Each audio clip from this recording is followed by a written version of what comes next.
মাসিক নিয়ে কেন আমরা আজও চুপ থাকি?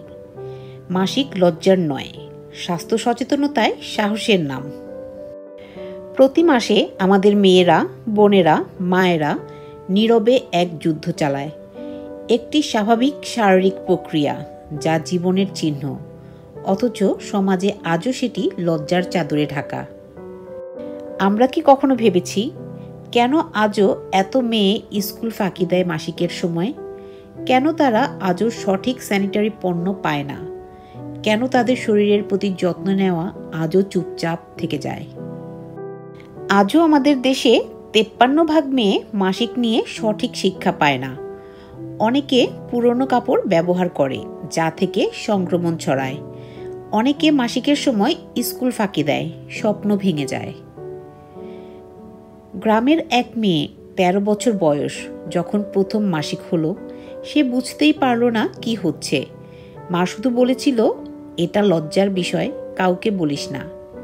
সেই মেয়ে স্কুলে যেতে ভয় পেত, টয়লেটে গিয়ে কাঁদত, আর ভয় পেত কেউ যেন রক্তের দাগ না দেখে ফেলে। সে জানতো না কিভাবে নিজেকে সামলাবে, কিভাবে স্বাস্থ্য ঠিক রাখবে। এই গল্প শুধু তার নয়, এটা হাজারো মেয়ের গল্প আমাদের আশেপাশের। কিন্তু ভাবতো, যদি সেই মেয়েটির মা তাকে বলতো, মা, এটা তোমার শরীরের শক্তি, তোমার জীবনের অংশ।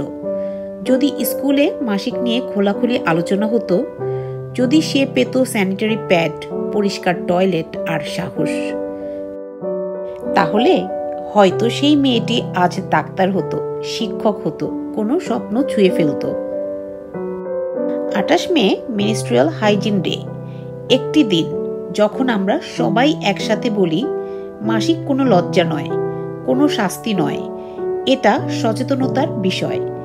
এটা শক্তির গল্প, সাহসের গল্প। মেয়েদের শিক্ষায়, স্বাস্থ্যে এবং আত্মসম্মানে বিনিয়োগ করতে হবে।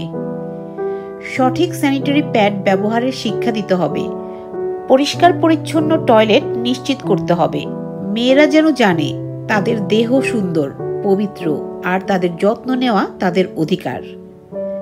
মাসিক কোনো অভিশাপ নয়, কোনো লজ্জা নয়, এটি জীবনের সৌন্দর্যের অংশ। চলুন আমরা সবাই মিলে একটুখানি সচেতন হই আর বদলে দেই হাজারো মেয়ের গল্প। আজ থেকে আর চুপ না থাকি। আমাদের মেয়েদের বলি, তুমি দুর্বল নও, তুমি অশুদ্ধ নও, তুমি সুন্দর, তুমি পূর্ণ। একটা প্যাড, একটুখানি শিক্ষা, একটুখানি সাহস বদলে দিতে পারে হাজারো জীবন।